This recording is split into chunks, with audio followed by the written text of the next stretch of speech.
The storm came down from the black hills like a living thing, dragging thunder behind it and tearing at the open land with cold rain and wind. The plains had been quiet only moments before, stretched wide and empty under a bruised sky. But now the world felt smaller, tighter, as if fate itself had pulled in close to watch what would happen next. Lightning split the horizon, and for an instant it showed a lone rider forcing a horse forward through mud and fear, cloak snapping like a torn flag. Every old trail story warned that nothing good followed a storm like this, especially not on land where blood and memory still clung to the soil. The rider was a woman, though the storm tried to hide that fact. Her shoulders were stiff with pain, her hands raw from gripping the reins too long. She had been running since dawn, chased not by men alone but by the weight of a past she could not outrun. Her name was Kalira Boone, a name earned through loss rather than birth, and she carried it like a scar. The frontier had taught her early that mercy was rare and trust was costly. Still she rode on because stopping meant something worse than exhaustion. Thunder rolled again, closer this time, and the horse stumbled. Kalira leaned forward, whispering strength into the animal's ear, promising rest she was no longer sure she could give. The rain soaked her hair and blurred her sight, but she caught it then, just at the edge of the storm. Firelight, not a town, not a fort, something smaller, quieter, and far more dangerous. An Apache camp, half hidden among twisted cottonwoods, its presence known only to those who had learned to read the land like a book written in shadows. Fear cut through her deeper than the cold. Stories of the Apache had traveled farther than any wagon trail. Some said they were ghosts who rose from dust and vanished into it again. Others said they were demons who took what they wanted and left nothing behind. Kalira had learned to survive by doubting stories, but she had also learned to respect them. Turning back was not an option. The storm blocked the way behind her, and her strength was nearly spent. The horse gave one last shudder and went down. Kalira hit the ground hard, breath knocked from her chest as mud and rain swallowed her boots. She lay there for a moment, staring up at the broken sky, wondering if this was how her running would end. Not with a gunshot or rope, but with silence and water. When she tried to rise, pain flared through her side, sharp and unforgiving. She pressed her teeth together and forced herself upright. That was when she felt it. The change in the air, the sense of being seen. He stepped from the trees without sound, as if the storm itself had shaped him out of darkness. Tall and broad-shouldered, wrapped in a weathered cloak, he carried no rifle. Only a long knife at his belt and the calm confidence of someone who did not expect resistance. His name was Iron Hawk, a name spoken with fear by settlers and with respect by his own people. He was known as a warrior who did not hesitate and a leader who did not forget. Lightning flashed again, painting his face in stark light. His eyes were steady, unreadable, holding neither cruelty nor kindness, only judgment. Kalira's hand moved on instinct toward her belt, then stopped. There was nothing there. She had lost her weapons somewhere along the trail, another piece of herself stripped away by the day. Ironhawk studied her as the rain poured between them. He took in the torn coat, the dust ground into her skin, the stubborn way she stood despite the pain trying to bend her. He had seen many settlers cross this land. Most carried greed or fear in equal measure. This woman carried something else, resolve sharpened by desperation.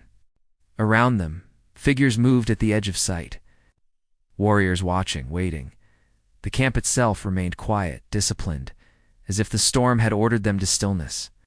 Kalira knew that one wrong move would end her story here, trampled into the mud and forgotten by the wide, uncaring land.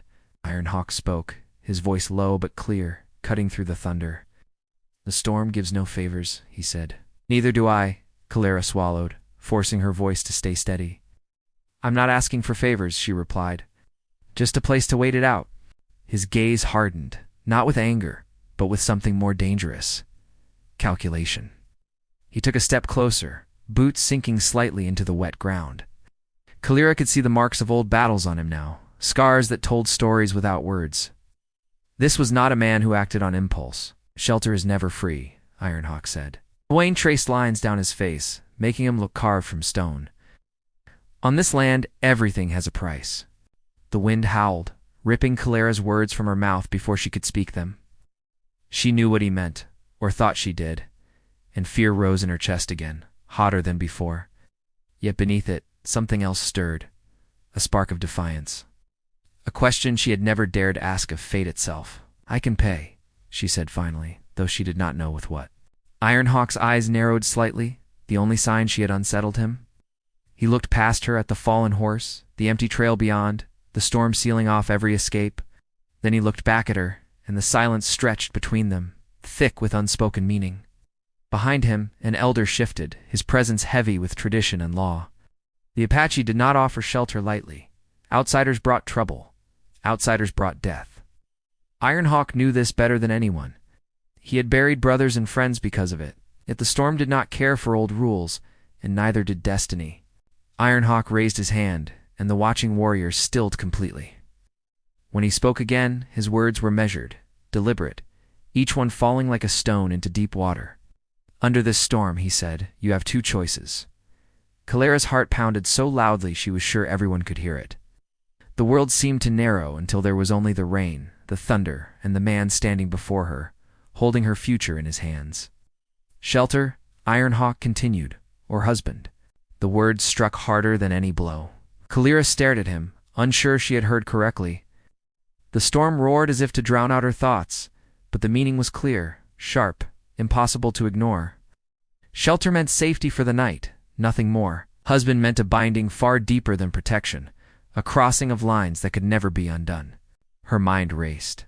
She thought of the men she was fleeing, the life she had lost, the road that had led her here. She thought of what it meant to belong to someone, and what it meant to survive. Ironhawk waited, unmoving, giving her no comfort, no hint of what choice he hoped she would make. The storm pressed in around them, rain blurring the world, thunder shaking the earth beneath their feet. Kalera felt the weight of every story she had ever heard about the Apache, every warning whispered by firelight. Yet she also felt the truth of the moment, raw and unavoidable. This was not a threat, it was an offer shaped by law, honor, and a world that did not bend for fear. She opened her mouth to answer, knowing that whatever she chose would change everything, knowing that the storm would pass but its consequences would not. And as Ironhawk watched her, eyes dark and searching, the land itself seemed to hold its breath, waiting for the word that would decide whether Kalera Boone would find refuge for a night, or step into a fate she could not yet imagine. The storm did not give Kalera Boone time to think. Wind shoved against her back, rain ran into her eyes, and the cold crept deeper into her bones. Ironhawk stood waiting, patient as stone, as if he had already learned that the hardest battles were not fought with weapons. Around them, the land listened. The cottonwoods groaned, the sky cracked with thunder, and somewhere in the dark a horse screamed before going silent. Kalera drew a slow breath. Whole life had been a chain of forced choices, each one tightening until there was barely room to breathe. She had crossed rivers at night, buried truth under lies, and learned to smile when fear threatened to give her away. Yet never had a question been asked so plainly, so brutally honest. Shelter or husband? Survival for a night, or survival bound to a man whose world was not her own? Ironhawk waited. He did not rush her, did not press closer. That alone told Kalera more than his words. This was not cruelty. This was law. The Apache lived by rules carved from survival, rules that did not bend simply because the storm howled louder. "I don't belong here," Kalera said at last. Her voice was nearly lost to the wind, but Ironhawk heard it. "I won't bring peace to your camp." Ironhawk studied her face, the lines cut by hardship, the eyes that refused to lower. "Already belong to the storm?" he replied. "It brought you to my fire." Behind him, another figure stepped forward, older, heavier with years and memory. His hair was silvered, braided with care, his posture unbent by time. This was Red Earth, keeper of stories and judgment, a man whose voice carried the weight of generations. His eyes rested on Kalera, sharp but not unkind. "The land tests all who walk it," Red Earth said. "Some are broken, some are changed." Kalera felt the truth of that settle in her chest. She thought of the life she had once imagined, small and simple, before blood and fire had torn it away. She thought of the men who hunted her now, their faces burned into her memory. They would not stop. The frontier had taught her that much. Mercy was not something they knew. Ironhawk turned slightly, signaling. Two warriors moved forward, swift and silent, lifting Kalera's fallen horse and leading it toward the camp. The gesture was small, but it spoke clearly. The choice was narrowing. "Why me?" Calera asked, her voice rough. "You could turn me away. Let the storm take me."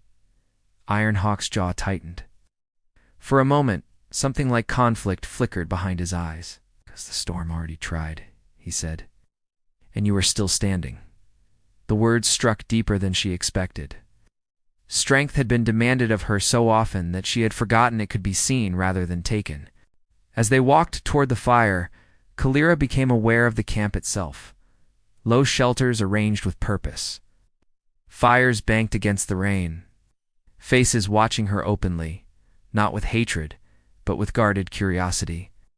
Children were ushered away, elders remained still, and warriors tracked every step she took.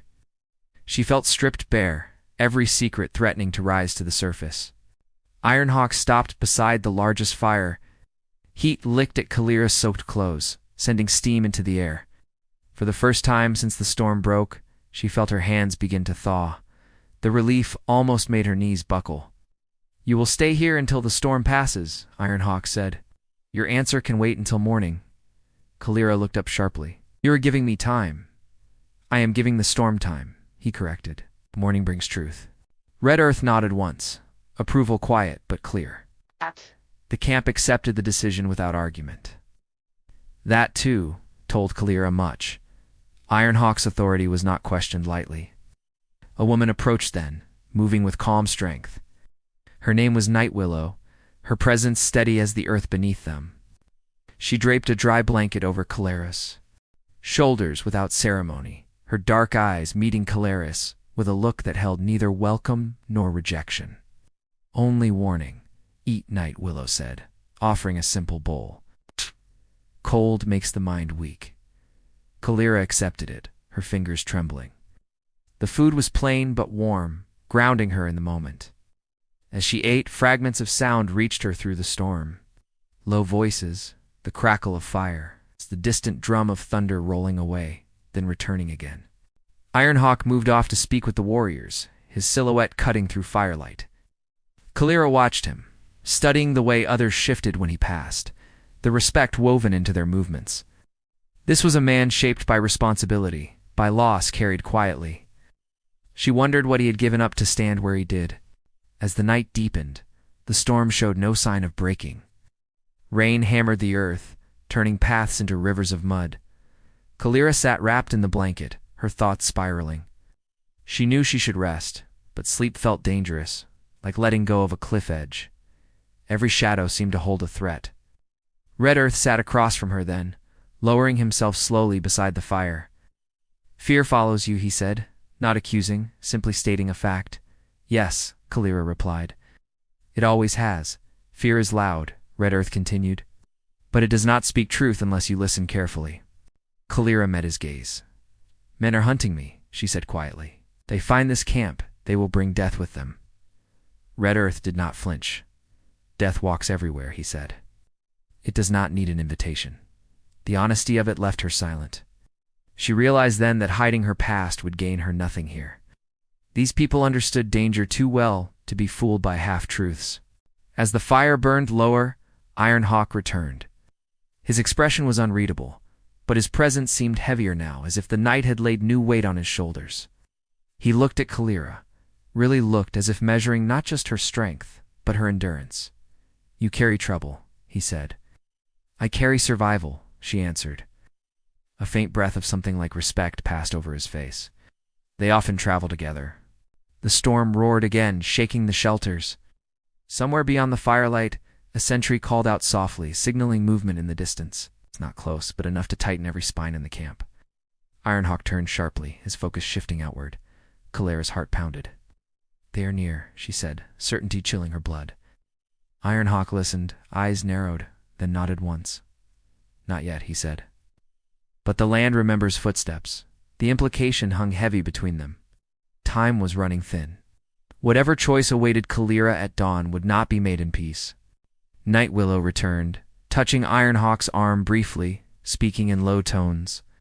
Calera could not hear the words, but she saw the tension ripple through him. He glanced once more toward the darkness beyond the camp, then back to Calera. You will sleep near the fire, he said, where all can see you. Kalira understood the meaning, protection and watchfulness given together. She nodded, too tired to argue. As she lay back against the earth, wrapped in borrowed warmth, the storm finally began to ease. The rain softened, the thunder drifted farther away, but the unease did not lift. Kalira stared into the flames, seeing faces from her past, roads she had walked, doors that had closed behind her forever. Iron Hawk stood at the edge of the firelight, a dark shape against the fading storm. He was watching the land, but now and then his gaze returned to her, thoughtful, guarded. Dawn would come, and with it a decision that could bind two worlds together or tear them further apart. Kalira closed her eyes, knowing sleep would bring no peace, only questions. Above them, the clouds slowly began to break, revealing a sky that promised no mercy, only truth. Dawn crept in slowly, thin and gray, like it was unsure whether it should show its face at all. The storm had moved east, leaving the land soaked and heavy with silence. Smoke lifted from the campfires in pale threads, and the smell of wet earth clung to everything. Kalira Boone woke before anyone told her to. She always did. Sleep had never trusted her for long. She sat up, blanket slipping from her shoulders, every muscle stiff and sore. The camp was stirring now. Warriors checked the perimeter. Women moved with quiet purpose, tending fires and supplies. No one spoke loudly. The land itself seemed to be listening. Iron Hawk stood on a rise overlooking the plains, his figure outlined by the weak morning light. He had not slept. Kalira could see it in the way he stood, steady but tense, as if he were holding the camp together by will alone. She wondered how many mornings like this he had faced, measuring danger on the wind.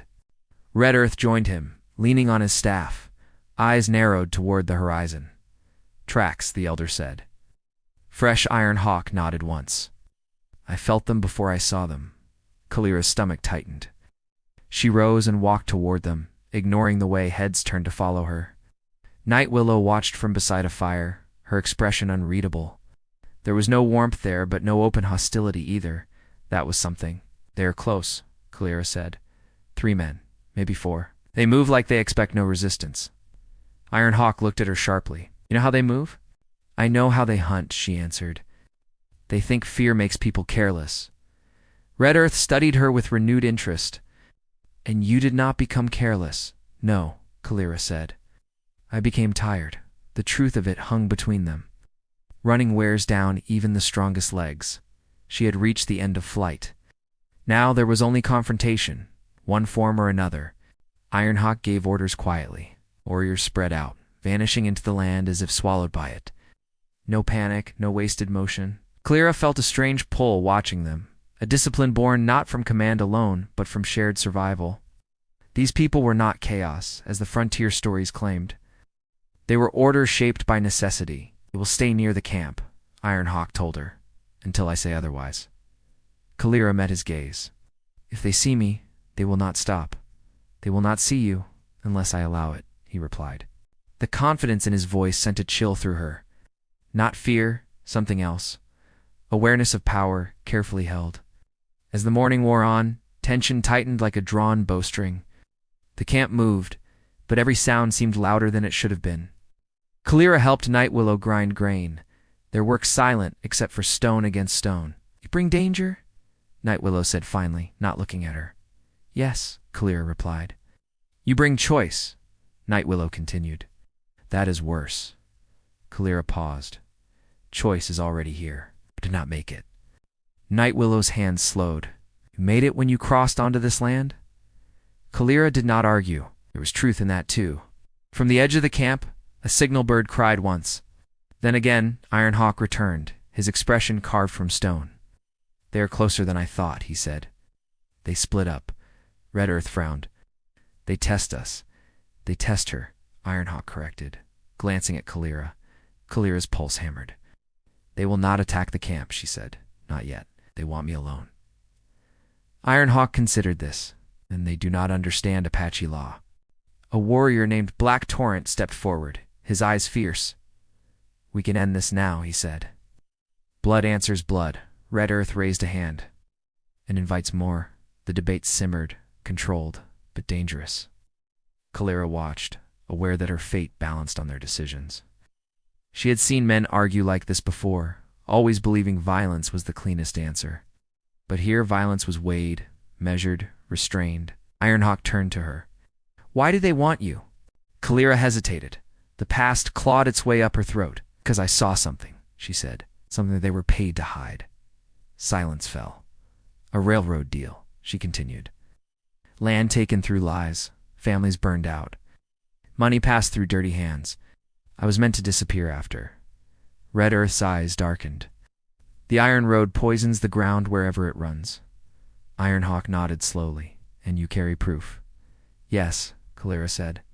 "In my head, and in a ledger buried where only I know." That changed everything.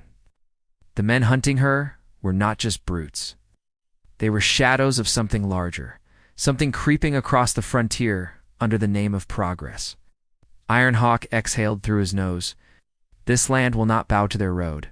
"No," Kalira agreed. "But they will keep coming." The first shot cracked across the plains before anyone could speak again. It struck dirt near the camp, a warning more than an attack. Warriors moved instantly, forming a living wall around the fires. Children were ushered into cover.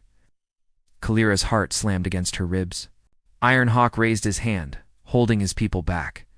He stepped forward into open ground, fearless, visible. His voice carried across the space between camps. "You trespass." A man's laugh answered him, thin and sharp. Figures emerged from behind rocks and scrub, rifles resting easy in their hands. Their leader stepped forward, tall and pale-eyed, wearing a coat too fine for the land he stood on. His name was Ash Carter, and he smiled like someone already counting his reward. "We're just passing through," Ash Carter called, "looking for a woman." Ironhawk did not move. "She is under my protection." Ash Carter's gaze slid to Kalira, recognition lighting his eyes. "That's so? She's worth a lot of trouble." "She is worth more than you can pay," Ironhawk replied. The tension was unbearable. Kalira could feel the warriors around her, ready, restrained only by Ironhawk's will. Ash Carter shifted his weight, calculating, aware now that this was not the easy hunt he had expected. "We don't want trouble with the Apache," Ash Carter said. "But business is business." Ironhawk's voice dropped, cold and final. "Then take your business elsewhere." For a moment, it seemed the land itself leaned in, waiting to see who would blink. Ash Carter's smile faded. He raised his rifle slightly, not aiming, just enough to remind everyone what he carried. "This isn't over," he said. "Storm or no storm." He stepped back, signaling his men. They retreated slowly, eyes never leaving the camp, promises of return written in their posture. Only when they vanished into the distance did Ironhawk lower his hand. The camp exhaled as one, but the relief was thin. The danger had not passed. It had only shown its face. Ironhawk turned to Kalira. "You see now," he said. "Your choice reaches beyond you." Kalira nodded, her throat tight. "I never wanted this." "Few do," Red Earth said. "It does not spare them." As the day wore on, whispers spread through the camp. Some feared retaliation, some feared what Kalira represented. Others wondered what binding her fate to Ironhawk might mean for them all. Kalira felt the weight of every look, every unspoken question. Ironhawk stood apart again, watching the horizon. Kalira joined him, the space between them charged with words unsaid. The storm had passed, but another was forming, slower, heavier, and far more dangerous. Dawn had forced a pause, nothing more. The land had not chosen yet, neither had Kalira Boone. The day stretched long and uneasy, like a held breath that refused to release. After Ash Carter and his men faded into the land, the camp did not return to normal. Every sound felt sharpened. Every shadow seemed to move on its own. Kalira Boone felt it most of all, the sense that the ground beneath her feet no longer belonged to chance, but to choice. Ironhawk ordered the camp to shift deeper into the trees, away from open sight. Shelters were taken down and rebuilt with practiced speed. Fires were kept low. Scouts moved in wide circles, reading the earth for signs most eyes would never notice. Kalira watched it all with a growing respect and a rising fear. These people knew how to survive war, not just endure it. Night Willow walked beside her as they carried water from a nearby stream. You bring men like Ash Carter, she said quietly. They do not stop when refused. I know, Kalira answered. They believe the land can be bought. Night Willow's mouth tightened. They believe wrong things for long enough that they forget truth. The words stayed with Kalira. She thought of the iron road again, of tracks cutting through grasslands like scars that never healed. She had seen towns rise overnight and rot just as fast. Progress was a word used to cover many sins. As the sun dipped lower, Iron Hawk called a council. Red Earth sat at the center, his presence steady as bedrock. Black Torrent stood nearby, restless, eager. Other warriors gathered, their faces hard, eyes alert. Kalira was allowed to sit at the edge, close enough to hear, far enough to remind her she was still an outsider. They will return, Black Torrent said. With more men, yes, Red Earth agreed. And they will not come openly next time. Ironhawk listened without speaking. When he finally did, his voice was calm but heavy with resolve. They want what she carries, he said. Not just her body, but her truth. All eyes turned to Kalira. The ledger Red Earth said. It has power, it has danger, Kalira corrected. If they get it, the land loses. Ironhawk looked at her then, really looked, as if weighing her words against her soul. Why did you not sell it? He asked. You could have bought safety. Kalira's hands clenched in her lap. Because safety bought with silence is not safety, she said. It is surrender. A low murmur passed through the council. Ironhawk nodded once. Then you understand us more than you think. The council ended without clear answers, only preparation. The camp would not flee, nor would it strike first. They would wait, watch, and choose their moment. Kalira sensed that Ironhawk was fighting more than enemies. He was fighting time itself. That night the air grew heavy again, not with rain, but with expectation. Kalira could not sleep. She walked the edge of the camp, stopping when Ironhawk emerged from the trees beside her as silent as ever. You should rest, he said. So should you, she replied. He allowed a faint breath of amusement, gone as quickly as it came. They stood together, looking out over the dark plains. Stars burned cold and distant above them. You asked me once why you iron, Hawk said. Why the storm brought you here. Yes. He was quiet for a long moment. Because this land is changing, he said, and storms choose where to break. Kalira felt the weight of his words. And if I choose shelter? She asked. Just shelter. Then you leave at dawn, he said. They will follow. And if I choose husband? She asked, her voice barely steady. His jaw tightened. Then you choose more than me, he said. You choose this fight. The honesty of it stripped away any lingering illusion. This was not a romance shaped by chance. It was a crossing of lives under fire. Before she could answer, a sharp whistle cut through the night. A scout emerged, breath quick, eyes bright with urgency. They move now, he said. From the north and west, Ironhawk reacted instantly. Orders flowed from him like water finding its path. Warriors vanished into darkness. Fires were smothered. Children and elders were moved to hidden ground. Kalira's heart raced. They are faster than I thought. They are desperate, Ironhawk said. That makes him careless. The first gunshot echoed closer this time, then another. Not aimed at the camp, but around it, hurting, probing. Ash Carter was tightening the circle. Black Torrent returned, eyes blazing. They think we will scatter, he said. They think wrong. Ironhawk nodded. Hold, he said. Let them step where the land remembers. The night became a maze of sound and shadow. Ow. Kalira crouched behind a fallen log, Night Willow beside her, steady and unafraid. From the dark came shouts, boots slipping on wet ground, the sharp crack of rifles answered by silence. Ow. The Apache did not announce themselves. They moved like breath through leaves. Ash Carter's voice carried again, angry now. Bring her out, he shouted. This ends tonight. Ironhawk stepped into partial light, fearless once more. You were told to leave, he called back. Ash Carter laughed, harsh and brittle. You think one woman is worth this? Ironhawk's answer came without hesitation. She, as Kalira felt something break open in her chest. Not fear, not relief, recognition. The fighting pressed closer, not a full battle, but a tightening snare. Kalira knew Ash Carter would not retreat again. His pride would not allow it. Nor would the money promised to him by men who never touched blood themselves.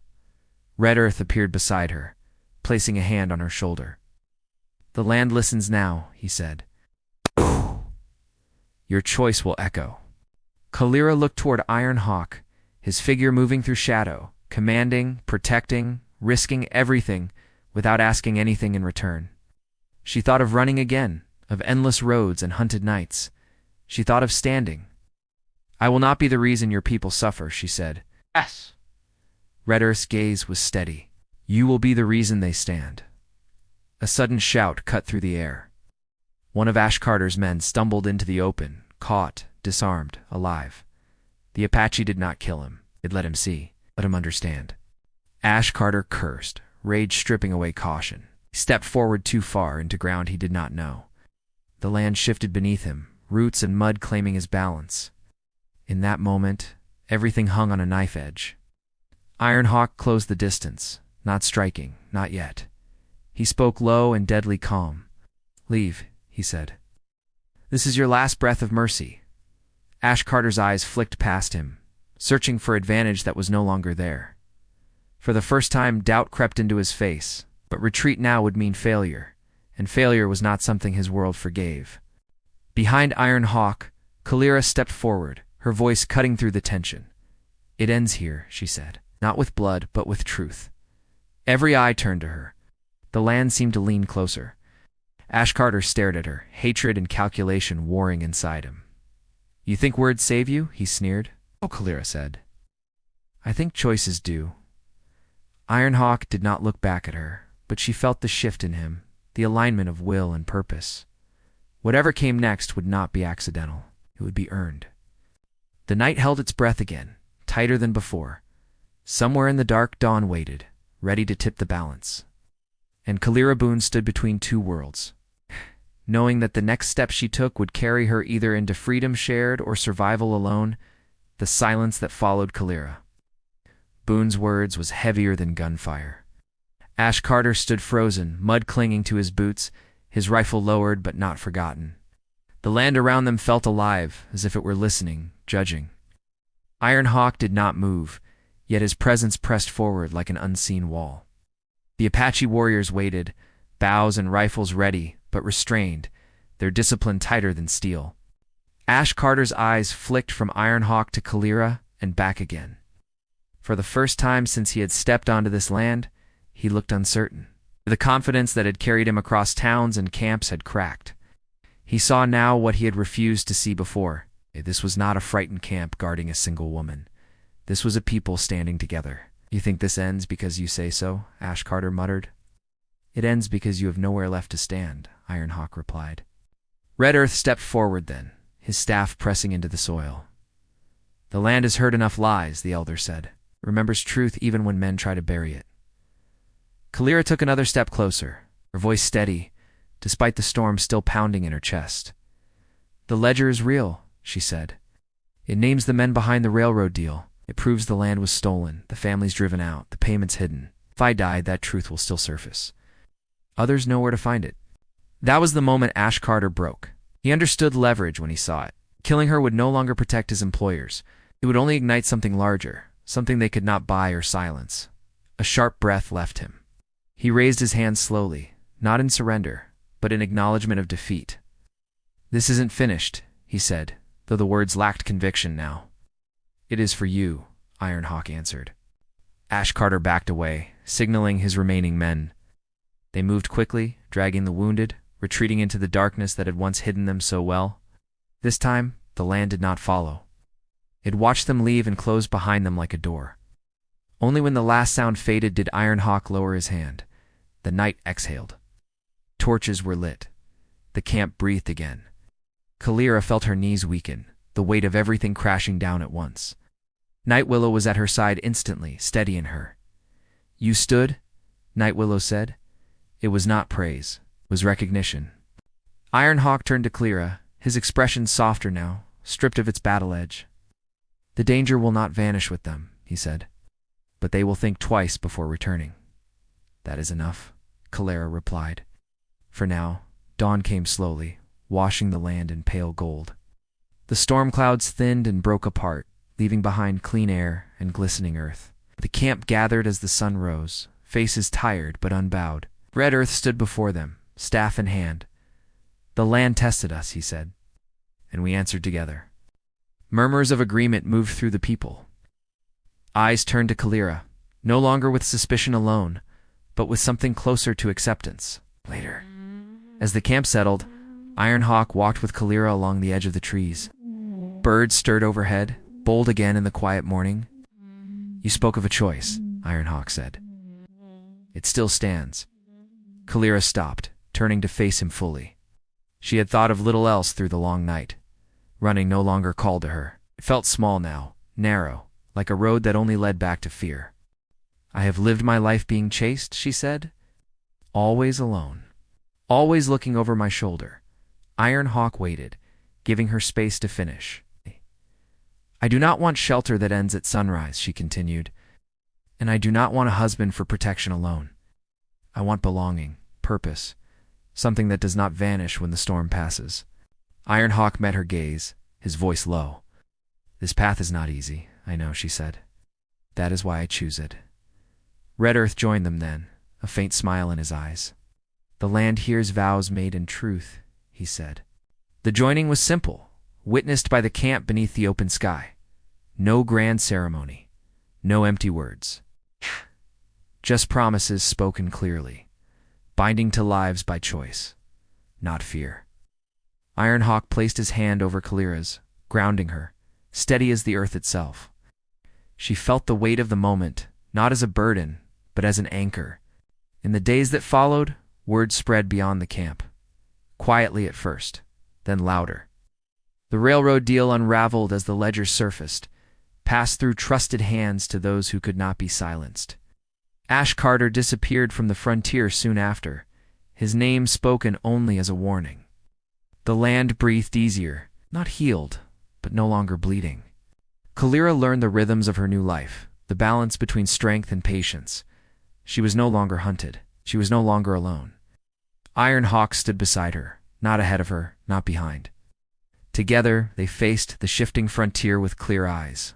Night Willow became an unexpected friend, her reserve giving way to dry humor and hard-earned respect.